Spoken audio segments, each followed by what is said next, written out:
So hello everyone, this is Dhanjit Deka and I welcome to this YouTube channel Reaction Concept. So student, আমি already last class atomic structure তোমালোক start কৰি দিছিলো হয় আমি ক্ৰ্যাশ course এটা আৰম্ভ কৰিছিলো NEET 2021 ৰ কাৰণে আৰু এই ক্ৰ্যাশ কোৰ্সটো মই কি কৈছিলো যে আগষ্টলৈকে চলিব আৰু এখিনি মই প্ৰায় যিমান পাৰো as possible first year class খিনি তোমালোক কভাৰ কৰিব ট্ৰাই কৰিম So as promised আজি second class টো আৰম্ভ কৰিছো First class to আমি কি পঢ়িলো তোমালোকৰ discovery of electron, proton আৰু neutron এই subatomic particle বিলাক কেনে ধৰণে discovery হৈছিলে এই বিলাকৰ কথা আমি পঢ়িছিলো এতিয়া যেতিয়া subatomic particle বিলাক discover হৈ গল subatomic particle discover হোৱাৰ পিছত এই subatomic particle বিলাকত atom এটাত কেনে ধৰণে arrange কৰা থাকে হয় যধে মধেটো arrange কৰা নাথাকিব পাৰে নাথাকে গতিকে কেনে ধৰণে এৰেঞ্জ কৰা থাকিব পাৰে তাক লৈ পেলে বিভিন্ন ধৰণৰ সাইন্টিস্টে বিভিন্ন ধৰণৰ এক্সপেৰিমেন্ট কৰিছিল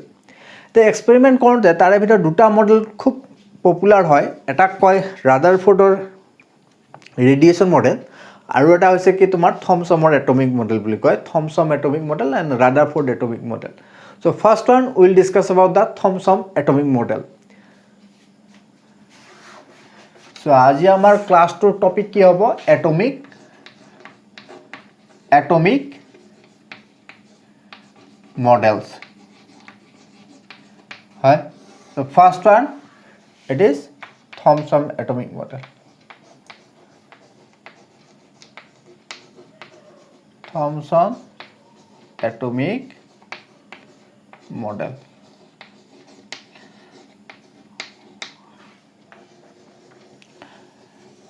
ইয়াক আকৌ আৰু কেইটামান নাম আছে ইয়াক কি বুলি কয় watermelon বুলিও কয় কি মডেল বুলি কয় ইয়া আৰু এটা নাম এটা আছে কি বুলি কয় watermelon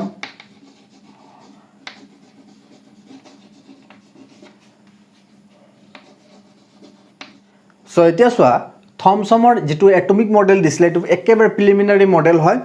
এই মডেলটো কি কৈছিলে যে এটম এটাৰ যেটো শেপ হয় যেটো আকৃতি হয় সেই শেপটো থমসমে কৈছিলে যে এটমস আৰ তো বিভিন্ন ধৰণৰ কথা কৈছিলে তাৰ প্ৰথমটো হৈছে কি Atoms are spherical.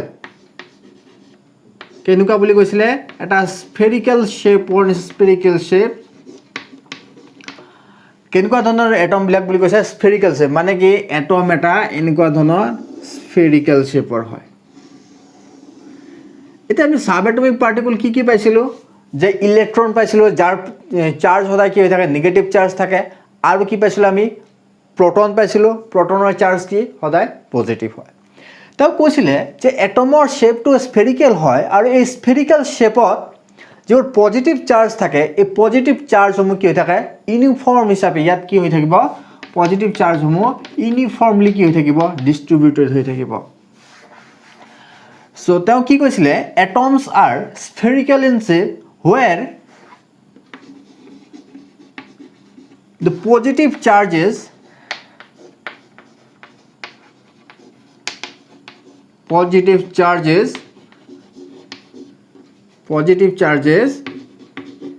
are uniformly distributed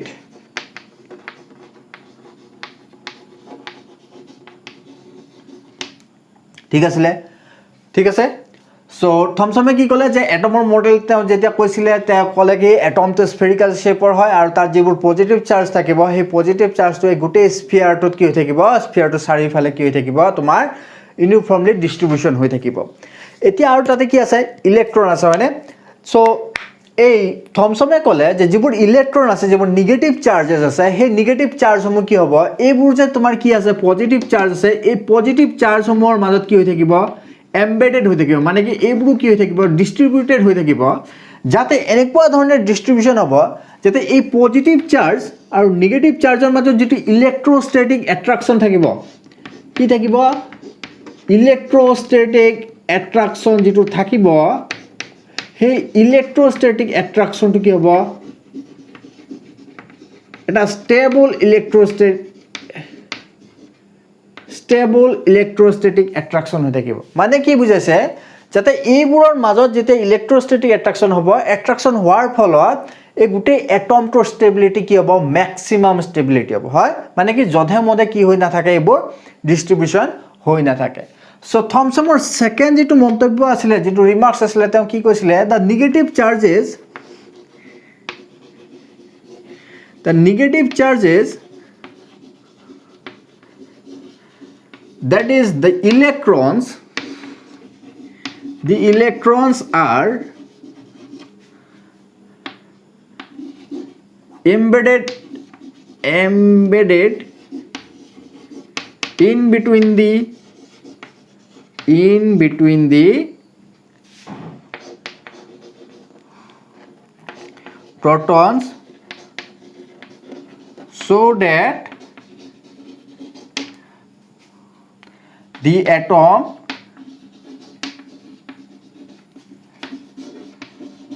get a stable electrostatic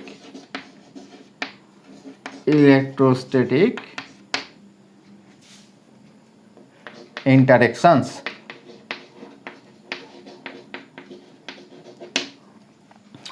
so এই দুটা মন্তব্য আছিল এই দুটা মন্তব্যৰ পৰা তুমি আৰু এটা কি কৰিবা বা ফৰ্মুলেট কৰিব পাৰা হেতু কি হৈছে তেওঁ কি ক'লে যে ইলেক্ট্ৰন আৰু প্ৰটনসমূহ কি হৈ থাকিব একেবাৰে স্ফেৰিক্যালি কি হৈ থাকিব স্ফেৰিক্যালি একেবাৰে ইউনিফৰ্ম ভাবে তোমাৰ কি হৈ থাকিব ডিস্ট্ৰিবিউশন হৈ থাকিব গতিকে তুমি কি ক'ব পাৰা যে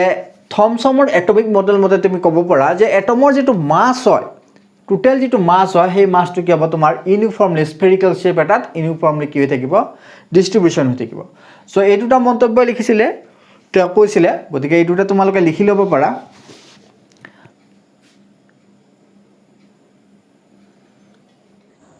সো এতিয়া আমি সোৱা থমসনৰ এটমিক মডেলৰ কথা আলোচনা কৰিলো হয় থমসনৰ এটমিক মডেলৰ আলোচনা কৰা যেটো সাকসেস পোৱা গল সেই সাকসেস পোৱাৰ লগে লগে সাইন্টিফিক ভেটাৰনিটি কিছুমান ৰেডিয়েশনৰ কি হল তোমাৰ আৱিষ্কাৰ হ'ল যেনেকুৱা ধৰণৰ তোমাৰ এক্স-ৰে কি বস্তু ফ্লো অফ ইলেক্ট্ৰন হয় এক্স-ৰে মানে কিছুমান ফ্লো অফ ইলেক্ট্ৰন ঠিক সেইদৰে তোমালোকৰ আলফা ৰে গামা ৰে আলফা বিটা গামা এনেকুৱা ধৰণৰ কিছুমান ৰেডিও অ্যাক্টিভ কি কিছুমান ৰে কথা কি হ'ল আৱিষ্কাৰ এক্স-ৰে নতুন নতুন কিছুমান কি হৈ গল ৰে আৱিষ্কাৰ হ'ল এই ৰেবিলাক আৱিষ্কাৰ হোৱাৰ লগে লগে কি হৈছে সোৱা যেতিয়া থমসনে ক'লে যে পাৰ্টিকল এটাৰ এটম এটাৰ গুটেইখিনি কি হৈ থাকে পাৰ্টিকল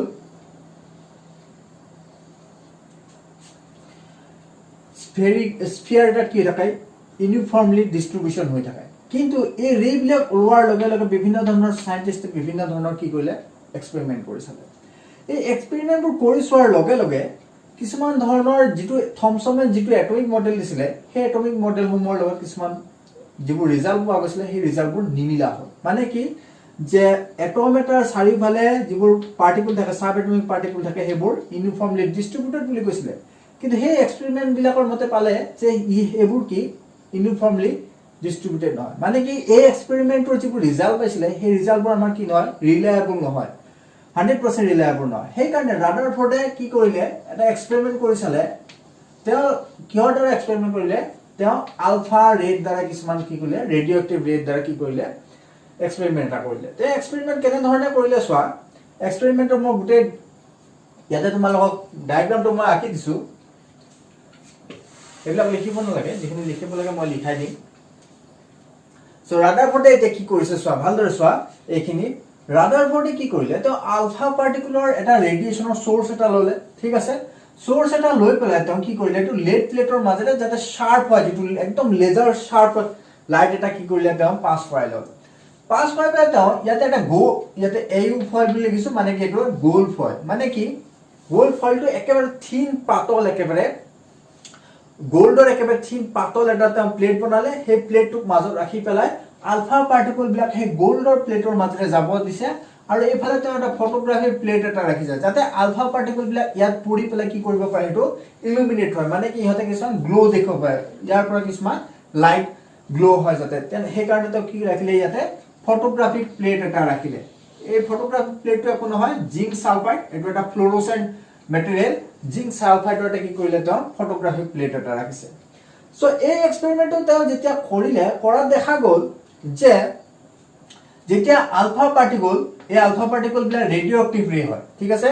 ৰেডিঅ' এক্টিভ ৰে ই যিকোনো ধৰণৰ মেটেল প্লেটৰ মাজেৰে কি কৰিব পাৰে পাছ হৈ যাব পাৰে তোমালোকে যেতিয়া ৰেডিঅ' এক্টিভ পঢ়িবা ৰেডিঅ' এক্টিভিটি পঢ়িবা তেতিয়া বুজি পাবা যে আলফা পাৰ্টিকল বিলাক কি ই বেলেগ একো নহয় কিছুমান হিলিয়াম এটমৰ এনেকুৱা ধৰণৰ হিলিয়াম এটমৰ কি কিছুমান ৰেডিয়েশন ঠিক আছে তো দেখিলে যে আলফা পাৰ্টিকল বিলাক যেতিয়া পাছ কৰাই দিয়া হল গোল্ড ফয়েলটোৰ মাজেৰে গোল্ডৰ এই পাতল শীটটোৰ মাজেৰে তেতিয়া দেখা গল যে কিছুমান আলফা পাৰ্টিকল আনডিফ্লেকশন হৈ পেলাই কি হৈছে মোস্ট অফ দি যিবোৰ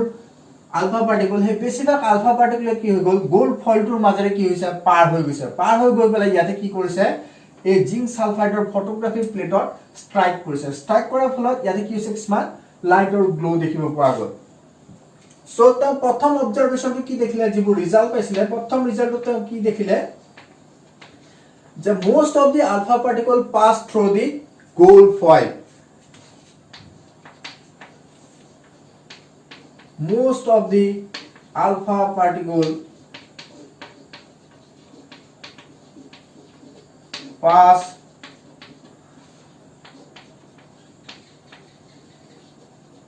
through the gold foil है ना gold foiler মাজেৰে কি হৈ গৈছে পাৰ হৈ গৈছে মানে কি এই আলফা পাৰ্টিকল ইমানে পাতল কৰি লৈছিলে যে এটা এটমৰ সমান ইমান পাতল কৰি লৈছিলে মানে তেওঁ কি ক'ব পাৰে যে এটম এটাৰ বেছিভাগ ঠাই কি হৈ থাকিব লাগিব খালি হৈ থাকিব লাগিব যেটো এটা পজিটিভ চাৰ্জ হয়নে ইয়াত কোনো ধৰণৰ খালি থাকিলে চাৰ্জ ৰেডিয়েশনটো পাৰ হৈ যাব পাৰিব হয়নে নহয় ইয়াতে যদি কিবা এটমৰ হলে যদি কিবা বেলেগ এটমত সোৱা মই তোমাক কি কৈছো এটা তুমি চাৰ্জ পাৰ্টিকল যদি এটম এটাৰ এনেকে মাজেৰে পাৰ কৰাই দিয়ে ইয়াতে যদি চাৰ্জ পাৰ্টিকল থাকে তেনে এটমৰ মাজেৰে পাৰ হৈ যাব পাৰিবনে চাৰ্জ পাৰ্টিকলটো নোৱাৰে কাৰণ ইয়াত ৰিপালচন হৈ পেলাই ঘূৰি আহিব কিন্তু তেওঁ দেখিলে যে এটম এটাৰ মাজেৰে যেতিয়া তেওঁ এই থিন ফয়েলটোৰ মাজেৰে যেতিয়া আলফা পাৰ্টিকল বিলাক পাস কৰি দিলে তেতিয়া most of the alpha particle কি হৈছে শীটখনৰ মাজেৰে পাৰ হৈ গৈছে মানে কি ক'ব পাৰে যে এটম এটাৰ বেছিভাগ ঠাই কি হৈ থাকে খালি ঠাই হৈ থাকে The প্ৰথম অবজারভেশনটো তেওঁ লিখিছিলে যে most of the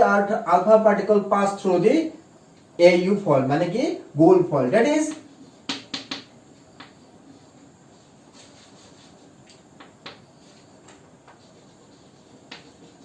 most of the space of atom is vacant মানে কি এটম এটাৰ বেছিভাগ ঠাই কি হৈ থাকে খালি হৈ থাকে আৰু তাৰ পিছতে আকৌ অবজাৰভেশন কৰি দেখিলে যে কিছুমান ৰেডিয়েশন কি হৈছে আলফা পাৰ্টিকুলৰ কিছুমান ৰেডিয়েশন আলফা পাৰ্টিকুলৰ ৰেডিয়েশনৰ কি চাৰ্জ থাকে কিছুমান সদায় পজিটিভ চাৰ্জ থাকে এইটো কথা মনত ৰাখিবা আলফা পাৰ্টিকুলৰ যেটো ৰেডিয়েশন হয় এই ৰেডিয়েশনৰ চাৰ্জ কি পজিটিভ চাৰ্জ এই পজিটিভ চাৰ্জ কিছুমান তো এক্সপেৰিমেন্টত দেখিলে যে কিছুমানৰ ইয়াৰ কি হৈছে ডিফ্লেকশন হৈছে কি হৈছে কিছুমান এংগুলত কিবা এটা এংগুল কৰি পেলাই আলফা বিটা কিবা এটা এংগুলত কি হৈছে ডিফ্লেকশন হৈছে মানে কি ই কি কৰিব লাগে যেহেতু এটো পজিটিভ চাৰ্জ হয়নে পজিটিভ চাৰ্জৰ লগত কি কৰিব লাগিব স্ট্ৰাইক কৰিব লাগিব হয় গতিকে পজিটিভ চাৰ্জৰ লগত স্ট্ৰাইক কৰি পেলাই কি হৈছে কিছুমান ডিফ্লেকশন এংগুলত কি হৈছে আলফা পাৰ্টিকল বিলাক ডিফ্লেক্ট হৈছে মানে কি এটম এটাৰ কিছুমান স্পেচত কি থাকিব লাগিব অকল মাজত গৈ পেলাই কি থাকিব লাগিব পজিটিভ চাৰ্জ থাকিব লাগিব So now কি লিখিলে some of the alpha particle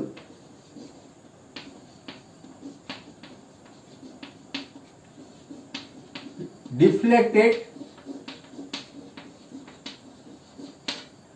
by small angles etu mane ki that is in a atom in an atom there should be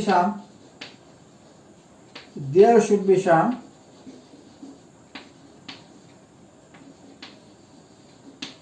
presence of positive charge there should be some positive charge within the atom মানে কি এটমৰ বেছিভাগ প্ৰথমটা অবজাৰভেশনৰ পৰা তেওঁ কি দেখিলে যে atom এটাৰ বেছিভাগ ঠাই কি হৈ থাকে খালী অৱস্থাত থাকে সেইকাৰণে ইয়াৰ মাজেৰে যদি আমি ৰেডিয়েশ্যন পাৰ কৰাই দিওঁ তেনে ৰেডিয়েশ্যনটো পাৰ হৈ যাব পাৰে কিন্তু কিছুমান ৰেডিয়েশ্যন ইয়াৰ পৰা খুন্দা খাই পেলাই কি হৈছে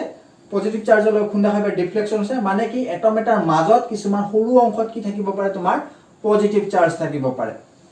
আৰু তুমি দেখিলে একেবাৰে কম সংখ্যক একেবাৰে কম ফ্ৰেকশ্যনত কেতিয়াবা কিছুমান ৰেডিয়েশ্যন দেখিলে যিবোৰ ষ্ট্ৰাইক কৰি পেলাই এটমৰ ষ্ট্ৰাইক কৰি পেলাই আকৌ কি হৈছে ৰিকয়েল হৈ আছে আকৌ উভতি আহিছে বা তাৰ এংগলটো অফ ডিফ্লেকশ্যন ইজ বহুত হাই হয় গতিকে এনেকুৱা ধৰণৰ কিছুমান ৰেডিয়েশ্যন দেখিলে সেই ৰেডিয়েশ্যনবোৰ কি হৈছে তেওঁ কি লিখিলে very few radiations radiation strike back that is the positive charge that is the radiation that is the radiation have direct collision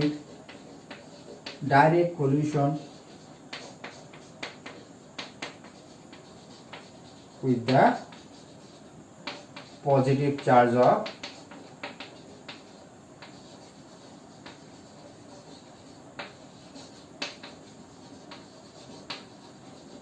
atom এই তিনিটা অবজারভেশন তো দেখিলে কি দেখিলে যে ম্যাক্সিমাম ৰে কি হৈছে পাৰ হৈ গৈছে কিছুমান ৰে কি হৈছে সাম এংগলত কি হৈছে ডিফ্লেকশ্যন হৈছে আৰু কিছুমান ৰে কি হৈছে একেবাৰে ডিফ্লেক্টেড হৈ আছে মানে ডিফ্লেক্টেড মানে কি যেটো পজিটিভ চাৰ্জ থাকে সেই পজিটিভ চাৰ্জটোৰ লগত গৈ ডাইৰেক্ট কি হৈছে আলফা পাৰ্টিকলটো কি হৈছে ষ্ট্ৰাইক কৰিছে এখানে কি কৈছে ই আকৌ ঘূৰি আহিছে গতিকে এই তিনিটা অবজাৰভেশন তেওঁ দেখিলে আৰু এই অবজাৰভেশন তিনিটাৰ ওপৰত বেছ কৰি পেলাই তেওঁ এটা ৰাদাৰফোৰ্ডৰ এটমিক মডেল এটা তেওঁ প্ৰপ'জ কৰিছিল হেতুকে কি বুলি কয় ৰাদাৰফোৰ্ড এটমিক মডেল বুলি কয় ঠিক আছে প্ৰথমতে তোমালোকে কি কৰা এই ডায়াগ্ৰাম কেটা আঁকি পেলাই এই তিনিটা যে মই ৰিজাল্ট লিখিলো অবজাৰভেশন লিখি দিলো এই অবজাৰভেশন কেটা লিখা ঠিক আছে আৰু এই অবজাৰভেশন কেটা লিখাৰ পিছত এই অবজাৰভেশন কেটাৰ ওপৰত বেছ কৰি পেলাই তেওঁ কোনটো এটমিক মডেল দিছিলে সেই এটমিক মডেলৰ বিষয়ে আমি আলোচনা কৰিম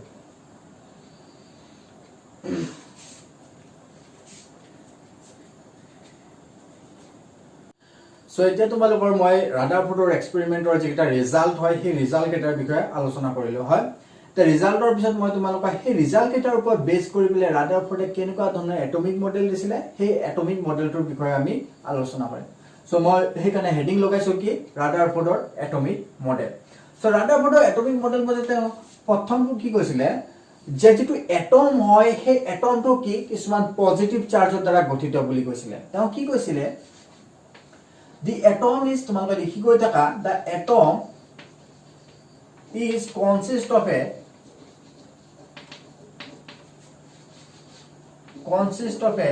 positively charged nucleus at each center হয়নে তেওঁ কি কলে যে এটম এটা কিহৰ দ্বাৰা গঠিত এটা পজিটিভলি চাৰ্জ নিউক্লিয়াছ থাকে where all the nucleons মানে কি all the protons and the neutrons are present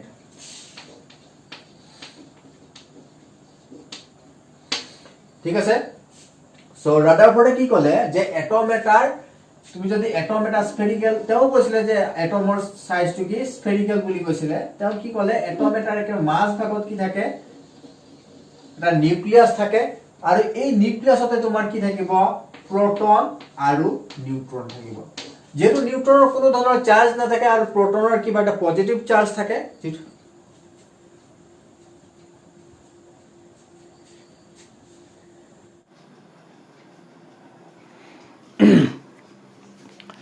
so সৰি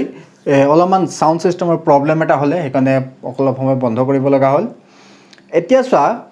কি ক'লে যে এটম এটা কিহৰ দ্বাৰা গঠিত এটা পজিটিভলি চাৰ্জ নিউক্লিয়াৰ যি কি ক'ত থাকিব এটা এটমটোৰ একেবাৰে মাজ ভাগত থাকিব হয় আৰু তেওঁ কি কৈছিলে the volume of this nucleus is very small the volume of nucleus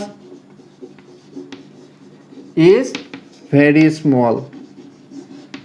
তে এনে ধৰণে তুলনা কৰিছিলে যে তুমি যদি এটা ষ্টেডিয়ামত থাকা নহয় তুমি যদি ক্ৰিকেট বল এটা কনসিডাৰ কৰা ক্ৰিকেট বলৰ ষ্টেডিয়ামত যদি থাকা ক্ৰিকেট বলটোক যদি তুমি কি নিউক্লিয়াছ হিচাপে কনসিডাৰ কৰা তেনে গোটেই ষ্টেডিয়ামটোৰ আকাৰ কি হ'ব আকাৰটো তুমি শেপটো বা ইয়াৰ সাইজটো কি লগত কম্পেয়াৰ কৰিব পৰা এটমৰ সাইজৰ লগত কম্পেয়াৰ কৰিব পৰা ঠিক আছে গতিকে তাৰ পিছত তেওঁ কৈছিলে যিবোৰ ইলেক্ট্ৰন থাকে এটম এটাত সেই ইলেক্ট্ৰনসমূহ কিছুমান স্পেসিফিক অৰবিটত এই নিউক্লিয়াছৰ চাৰিফালে কি হৈ থাকিব ঘূৰি থাকিব কি কৈছিলে তেওঁ যে এটমৰ যিবোৰ ইলেক্ট্ৰন হয় সেই ইলেক্ট্ৰনসমূহ নিউক্লিয়াছৰ চাৰিফালে থকা যিবোৰ স্পেস আছে সেই স্পেসবোৰ কিছুমান কক্ষত কিছুমান অৰবিটবোৰত কি হৈ থাকিব ই সদায় ঘূৰি থাকিব সো তেওঁ কৈছিলে দি electrons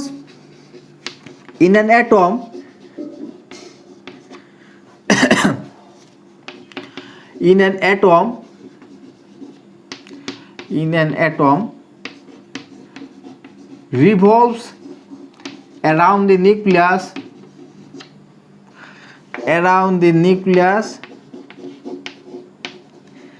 in some specific orbit যেহেতু এবোৰ সাৰ্কুলাৰ মোশনত ঘূৰি থাকিব ইলেক্ট্ৰন সমূহ এটা নিউক্লিয়াছৰ চাৰিফালে গতিকে ইহঁতৰ মাজত কি থাকিব ইলেক্ট্ৰনবোৰ কি থাকিব কিছুমান সেন্ট্ৰিফিউগাল ফোৰ্স থাকিব হয় সেন্ট্ৰিফিউগাল ফোৰ্সৰ কথা তোমালোকে পাইছা ফিজিক্সত গতিকে ইহঁতৰ কি থাকিব কিছুমান সেন্ট্ৰিফিউগাল ফোৰ্স থাকিব আৰু কি থাকিব যেহেতু ইলেক্ট্ৰনৰ চাৰ্জ কি নিগেটিভ আৰু ইয়াত থকা প্ৰটনৰ চাৰ্জ কি হ'ব মানে নিউক্লিয়াছৰ চাৰ্জ কি হ'ব তোমাৰ পজিটিভ গতিকে ইলেক্ট্ৰন আৰু প্ৰটনৰ মাজত কি থাকিব এটা অ্যাট্ৰাকশন ফোৰ্স থাকিব আৰু এই অ্যাট্ৰাকশন ফোৰ্স আৰু সেন্ট্ৰিফিউগাল ফোৰ্সটোৰ মাজ এইফালে থাকিব তোমাৰ অ্যাট্ৰাকশন ফোৰ্স এইফালে থাকিব তোমাৰ সেন্ট্ৰিফিউগাল ফোৰ্স আৰু এইফালে থাকিব তোমাৰ কি অ্যাট্ৰাকশন ফোৰ্স মানে দুইটা কি থাকিব অপোজিট ডিৰেকশনত কাম কৰি থাকিব একশন কৰি থাকিব গতিকে দুইটা ইনটু আনটো কি কৰি থাকিব কাউন্টাৰ ব্যালেন্স কৰি থাকিব ঠিক আছে so the centrifugal force of centrifugal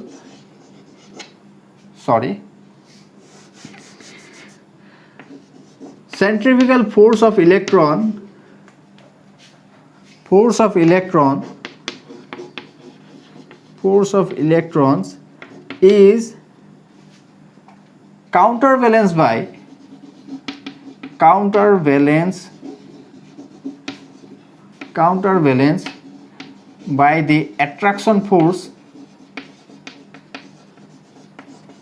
the attraction force between the electrons and the nucleus কিয়ৰ কাৰণে ইহঁতৰ মাজত attraction force থাকিব কাৰণ ইলেক্ট্ৰনৰ চাৰ্জ সদায় কি নেগেটিভ আনহাতে নিউক্লিয়াছৰ চাৰ্জ কিহৰ কাৰণে পজিটিভ হয় কিহৰ কাৰণে তাত প্ৰটন থাকে বুলি কৈছিল ঠিক আছে গতিকে এই তিনিটা মতবাদে তেওঁ দিছিলে তেওঁ কি কৈছিলে যে এটম এটাৰ মাজ ভাগত কি থাকিব এটা পজিটিভলি চাৰ্জ নিউক্লিয়াছ থাকিব যাৰ ভলিউম একেবাৰে কম হয় আৰু সেই নিউক্লিয়াছৰ চাৰিফালে কিছুমান অৰবিটত কিছুমান কক্ষপথত কি হৈ থাকিব তোমাৰ ইলেক্ট্ৰনসমূহ কিছুমান নিৰ্দিষ্ট ভেলোচিটিৰে কি থাকে কিছুমান নিৰ্দিষ্ট এনাৰ্জিৰে কি হৈ থাকিব ঘূৰি থাকিব ৰিভলভ কৰি থাকিব হয় এটো এক্স্যাক্টলি প্ৰায় তুমি কিহৰ লগত তুলনা কৰিব পাৰা তুমি সোলাৰ সিস্টেমৰ লগত তুলনা কৰিব পাৰা হয় সোলাৰ সিস্টেমত কি হয় একেবাৰে মাজ ভাগত তোমাৰ মাজ ভাগত নাথাকে এটা মাজত কি থাকিব তোমাৰ সূৰ্যটো থাকে চানটো থাকে আৰু তাৰ চাৰিফালে তাৰ প্লেনেটসমূহ ঘূৰি থাকে গতিকে ইয়াক সোলাৰ সিস্টেম মডেল বুলিও কয় গতিকে তোমালোকে এইখিনি লিখি লোৱা মই আশা কৰোঁ তোমাক গোটেইখিনি বুজি পাইছা এই মডেলটো ৰাদাৰফোৰ্ডৰ মডেলটো আগতেও তোমালোকে সাৰকে হাই স্কুলত পাইছা গতিকে লিখি লোৱা এতিয়া আমি কি কৰিলো ৰাদাৰফোৰ্ডৰ যেটো এটমিক মডেল হয় সেই ৰাদাৰফোৰ্ডৰ এটমিক মডেলটো আমি এতিয়ালৈকে ডিসকাস কৰিলো হয় তেওঁ মডেলটো কেনে ধৰণে আগবঢ়াইছিলে আৰু যিবোৰ সাব এটমিক পাৰ্টিকুল হয় সেই সাব এটমিক পাৰ্টিকুলসমূহ এটম এটাত কেনে ধৰণে এৰেঞ্জ হৈ থাকে আৰু ইহঁতৰ কি ফেনোমেনন থাকে সেইবিলাক তেওঁলোকে ডিসকাস কৰিছিল কিন্তু ৰাদাৰফৰ্ডৰ যিটো তেওঁ দিলে এটমিক মডেল দিলে সেই এটমিক মডেলসমূহৰ কিছুমান ডিমেৰিটো আছিলে যেতিয়া সাইন্টিফিক ফ্ৰেটাৰ্নিটিত এই কথাটো আলোচনা হৈ থাকিলে সেই এক্সপেৰিমেণ্টবোৰ এটাৰ পিছত এটা এক্সপেৰিমেণ্ট কৰি গৈ থাকিলে তেতিয়া এই যিটো মডেল হয় এই মডেলটোৰ কিছুমান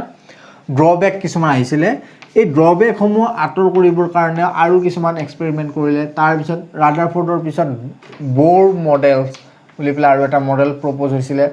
এতিয়া ৰাদাৰফৰ্ডৰ যিবোৰ ড্ৰবেকছ হয় সেই ড্ৰবেকছবোৰনো কি সেই বিষয়ে আমি কি কৰিম ইয়াতে আলোচনা কৰিম ৰাদাৰফৰ্ডে কি কৈছিলে যে এটমটোৰ মাজভাগত একেবাৰে কি থাকিব তোমাৰ পজিটিভলি চাৰ্জ কিছুমান নিউট্ৰন আৰু প্ৰটন থাকে আৰু ইয়াৰ চাৰিওফালে ইলেক্ট্ৰনসমূহ কি হৈ থাকে পৰিভ্ৰমণ কৰি থাকে মানে কি ৰিভলভ হৈ থাকে যেহেতু নিউক্লিয়াছটো পজিটিভলি চাৰ্জ এইটো নিগেটিভলি চাৰ্জ হয় ইহঁতৰ মাজত কি থাকিব এট্ৰাকশ্যন থাকিব কিন্তু ক্লাছিকেল থিয়ৰি অফ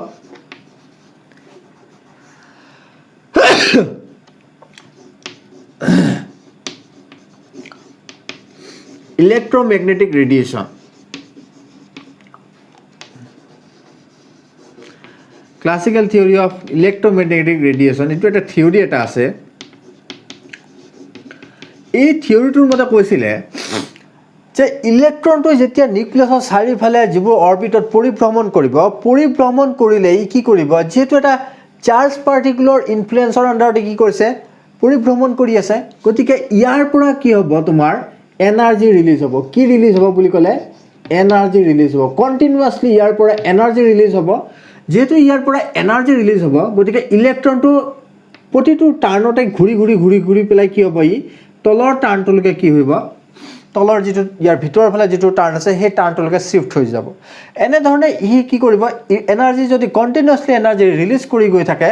এই ইলেক্ট্ৰনটো ষ্টেপ বাই ষ্টেপ প্ৰতিটো টাৰ্ণৰ পিছত নিউক্লিয়াছৰ ওচৰলৈকে গৈ পেলাই একেবাৰে নিউক্লিয়াছৰ মাজত কি হৈ যাব মাৰ্জ হৈ যাব it will fall into the nucleus ঠিক আছে গতি এনেকুৱাই যদি হয় তেনেহলে যেটো এটমৰ ষ্টেবিলিটি হয় সেই ষ্টেবিলিটিটো নোহোৱা হৈ যাব মানে কি ইলেক্ট্ৰনটো যেতিয়া ইয়াতে ডিজলভ হৈ যাব নিউক্লিয়াছটো যেতিয়া ডিজলভ হৈ যাব এটমটোৰ কোনো ধৰণৰ এক্সিষ্টেন্স নাথাকে গতিকে সাইন্টিষ্টসমূহে দেখিলে যে যেটো ৰাদাৰফৰ্ডৰ মডেল আছিলে সেই ৰাদাৰফৰ্ডৰ মডেলটো যদি আমি ফলো কৰো তেনেহলে দেখা যায় যে এটমৰ যেটো ষ্টেবিলিটি হয় সেই এটমৰ ষ্টেবিলিটিটো কি নহয় এই ৰাদাৰফৰ্ডৰ মডেলৰ দ্বাৰা আমি কি কৰিব নোৱাৰো explain কৰিব নোৱাৰো তেওঁ কৈছিলে গতিকে প্ৰথম ডিমেৰিটটো হৈছে according to classical theory of electromagnetic radiation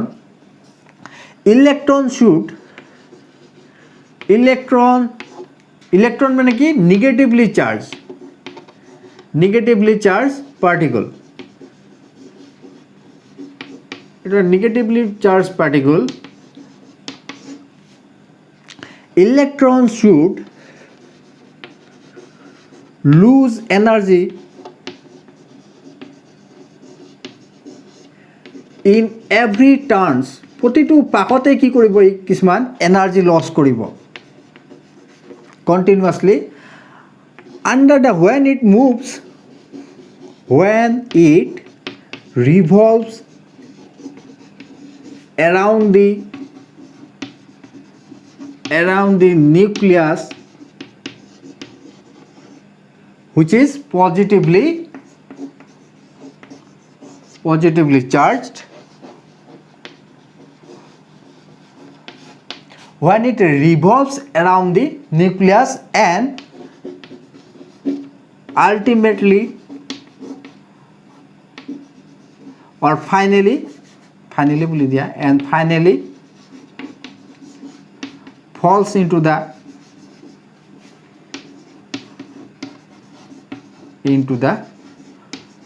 nucleus হয়নে যদি এই ইলেক্ট্ৰনটো নিউক্লিয়াছত যদি পঢ়িয়ে যায় তেনেহলে যেটো এটমৰ ষ্টেবিলিটি হয় সেই এটমৰ ষ্টেবিলিটিটো কি নহয় ডিফাইন নহয় thus the stability of